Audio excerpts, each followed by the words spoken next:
இந்த தாளிச்ச இடியாப்பத்தில் கொஞ்சமாக சர்க்கரை தூவி நல்லா மிக்ஸ் பண்ணி ஒரு வாய் சாப்பிட்டோன்னா அப்படித்தான் இருக்கும்.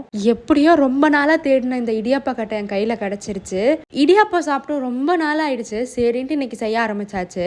ஒரு நல்ல அகலமான பாத்திரத்தில் நான் இடியாப்பா மாவை எடுத்துக்கிட்டேன். அதில் லைட்டாக உப்பு போட்டு மிக்ஸ் பண்ணிக்கிட்டேன். நான் கொஞ்சம் கொஞ்சமாக சுடு தண்ணி போட்டு மிக்ஸ் பண்ண ஆரம்பிச்சிட்டேன். இந்த டோ நல்லா சாஃப்டாக இருக்கணும். அப்போ தான் நம்மளுக்கு இடியாப்பம் நல்லா சாஃப்டாக வரும். நம்ம சுடு தண்ணி போட்டு பிசையும் போது தான் அந்த இடியாப்பம் வெந்ததுக்கு அப்புறமா ஒரு மாதிரி வரன்னு இருக்கும்ல, அந்த மாதிரி இருக்காது சுடு தண்ணி போட்டு பிசைஞ்சோன்னா. நானும் ஃபுல் ஃபோர்ஸோட போட்டு புழிஞ்சிட்டு இருந்தேன்.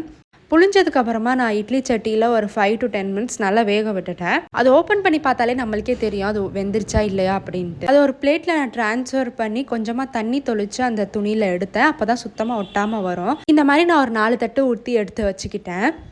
அந்த இடியாப்பெல்லாம் நல்லா ஆறுனதுக்கப்புறமா நான் எல்லாத்தையும் நல்லா பிச்சு போட்டு வச்சுக்கிட்டேன். ஏன்னா இன்றைக்கி நான் தாளித்த இடியாப்பம் தான் பண்ண போகிறேன். அதனால் இது பண்ணுறதுக்கு ஒரு பேனில் கொஞ்சமாக எண்ணெய் ஊற்றிட்டு எண்ணெய் நல்லா சூடானதுக்கு அப்புறமா கடுகு போட்டு நல்லா பொரிய விட்டுட்டேன். ஒரு 4-5 காஞ்ச மிளகாவை கிள்ளி நான் அது கூடயே போட்டேன். அதுக்கப்புறமா நம்ம பிச்சு வச்சுருந்த இடியாப்பத்தையும் நான் போட்டுட்டு கொஞ்சமாக பாசிப்பயிறு வேக வச்சுருந்தேன், அதையுமே நான் போட்டுட்டேன். லாஸ்ட்டாக நான் தேங்காய் ஒரு 1/2 மூடி நான் துருவி வச்சுருந்தேன், அதையுமே நான் அது கூடவே ஆட் பண்ணிட்டேன். தாளிக்கும் போது நான் உப்புலாம் எதுவுமே ஆட் பண்ணல, ஏன்னா நம்ம மாவுலேயே உப்பு போட்டிருக்கனால. நல்லா மிக்ஸ் பண்ணி எடுத்தால் தாளிச்ச இடியாப்பம் ரெடி. இதில் லைட்டாக சக்கரை போட்டு சாப்பிட்டா அப்படி தான் இருக்கும். எங்கள் வீட்டில் தேங்காய் பால் எடுத்து சாப்பிட்றத விட இந்த மாதிரி தாளித்து சாப்பிட்றது தான் எங்களுக்கு பிடிக்கும். உங்களுக்கு எந்த மாதிரி பிடிக்கும்னு கமெண்ட்டில் சொல்லுங்கள். பை.